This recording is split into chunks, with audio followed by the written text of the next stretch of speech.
कृष्ण का कितना बड़ा ऐश्वर्य है, वो कितने बड़े ईश्वर हैं।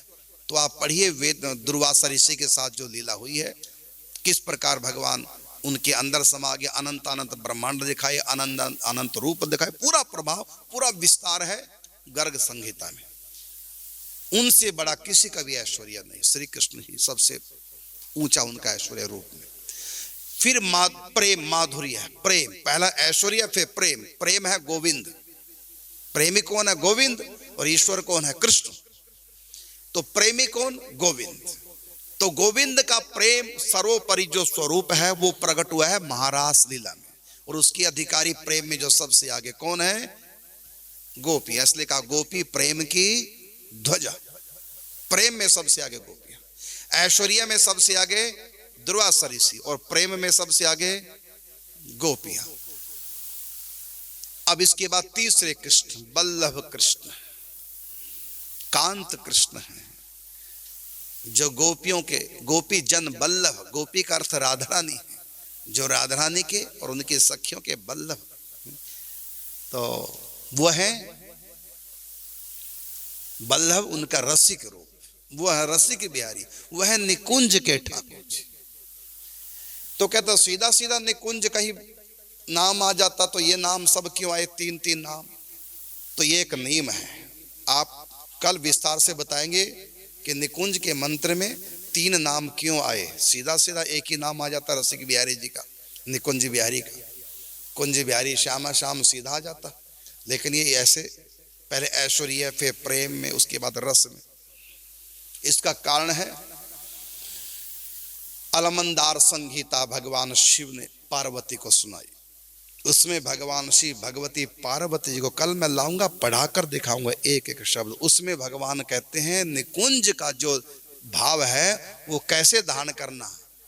तो जहां पर हम हैं वहां से लेकर निकुंज तक की यात्रा वहां लिखी हुई है कि यहाँ से जाओ तो महर लोक आए, क्या बोलते हैं भय लोक आएगा, फिर स्वर्ग लोक आएगा। ऐसा ध्यान करें, चिंतन करें निकुंज बिहारी का। तो सीधा सीधा चिंतन करके स्वर्ग आदि का, फिर उसके आगे जनलोक, फिर पहले महर लोक आएगा, फिर जनलोक आएगा, उसके बाद फिर ध्यान करें तपलोक आएगा, फिर ध्यान करें ब्रह्मलोक आएगा, ब्रह्म विष्णु महेश की पुरियां, फिर ध्यान करें माया की अंतिम सीमा, जहां से काल और माया का राज्य जहां समाप्त हो रहा है उसका चिंतन करें। उसके बाद फिर माया के उस पार निराकार ब्रह्म का चिंतन करें। निराकार ब्रह्म के बाद फिर पर व्योम में भगवान की जो साकार की सृष्टि है उसका चिंतन करें। वहां फिर आगे चार व्यू आएंगे, तो सबसे पहले शंकर भगवान का चिंतन करें, सदा शिव का। उसके बाद चार व्यू आएंगे, तो उसके बाद लोक आएगा अनिरुद्ध लोक, फिर आएगा प्रद्युम्न लोक,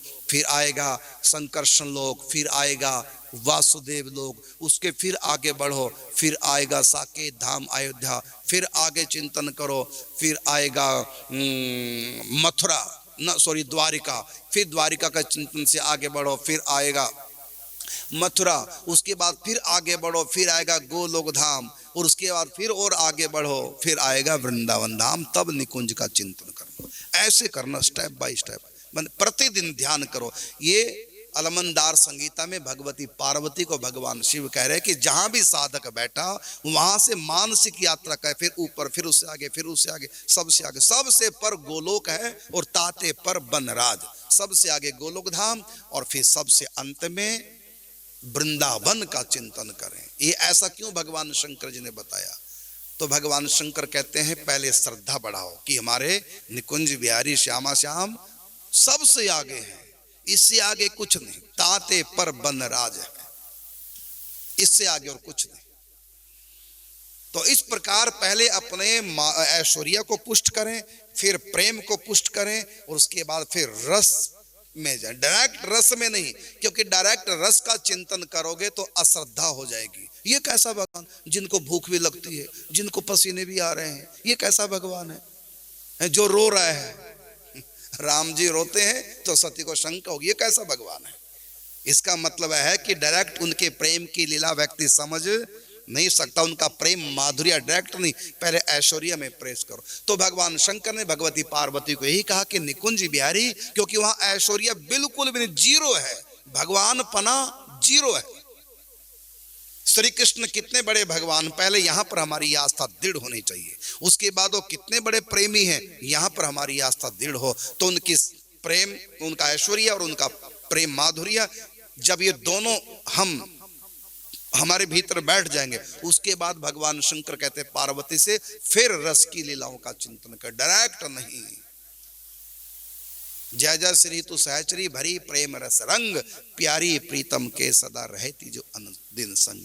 क्योंकि डायरेक्ट उनके माधुर्य में प्रवेश करोगे, उनके रस में प्रवेश करोगे, अश्रद्धा हो जाएगी। क्योंकि वहाँ ऐश्वर्य नाम की कोई चीज नहीं, वहाँ श्री कृष्ण में बिल्कुल भी ऐश्वर्य, उनको भूख भी लगती है उस जगह, प्यास भी लगती है उनको, और वो रोते भी हैं, व्याकुल भी होते हैं। तो ये जो उनका रस स्वरूप है ये सबसे आगे है। इसलिए भाई जी निकुंज में गए, किस ढंग से गए देखा मैंने, तो अलमनदार संगीता में भगवान शंकर जिस रीति से भगवती पार्वती को बता रहे हैं उसी रीति से भाई जी आगे बढ़े। और हम अपने भी कहते हैं, हम भी पहले श्री कृष्ण के ऐश्वर्य से प्रभावित हुए थे, माधुर्य से नहीं। ये सबसे बड़े ईश्वर हैं, ये परमात्मा, ये अनंत कोटि ब्रह्मांडों के नायक हैं, इससे आगे कुछ नहीं है, सबसे आगे श्री कृष्ण। कृष्णार्थ परम किमपि तत्व महम न जाने, इस प्रकार इसको बोलते हैं ऐश्वर्य। तो हर व्यक्ति पहले श्री कृष्ण के ऐश्वर्य से ही प्रभावित होता है। इसलिए प्रत्येक साधक को चाहिए वो पहले श्री कृष्ण के ऐश्वर्य की तरफ बढ़े। वो कितने बड़े परमात्मा, कितने बड़े पावरफुल हैं, वो आप्त काम है, निष्काम है, वो सारी सृष्टि का भरण पोषण करने वाले हैं। इस तरह की बातें कृष्ण के बारे में सुने। और भागवत जी में भी इसी रीति से कृष्ण कथा सुनाई गई। पहले 9 स्कंद तक श्री कृष्ण का ऐश्वर्य बताया, और उसके बाद श्री कृष्ण का 10वें स्कंद में माधुर्य बताया, और उसके बाद जब अंतर्धान श्री कृष्ण होते हैं राधा रानी को लेकर के, तो वहां चिन्ह दिखाते हुए वहां भगवान का रस रूप प्रकट किया गया सुखदेव जी ने। तो परीक्षित ने भी इसी रीति से भागवत, परीक्षित को भी सुखदेव जी ने इसी रीति से, पहले भगवान कृष्ण, वो भगवान कृष्ण कौन से हैं, वो जो नाना प्रकार के अवतार लेते हैं, और जो पांचों पांडवों की रक्षा करने वाले, विराट रूप दिखाने वाले, वो पहले वो सब कथाएं सुनाई प्रथम स्कंद से 9 स्कंद तक।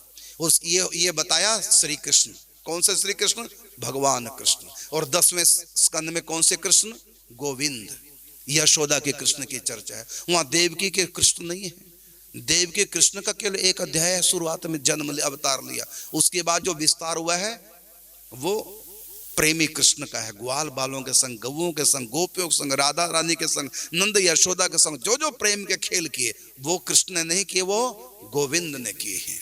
तो ये प्रेम दिखाया। और उसके बाद रास में जब कृष्ण राधा को लेकर अंतर्ध्यान हो जाता है, ये उनका निज स्वरूप है, ये उनका निकुंज का स्वरूप है, जहां की इष्ट राधा रानी है। तो ब्रज के इष्ट हैं श्री कृष्ण, और निकुंज के इष्ट हैं राधा रानी, और इस ब्रह्मांड के इष्ट हैं भगवान नारायण। ब्रह्मांड के इष्ट हैं उनका ऐश्वर्य रूप भगवान नारायण।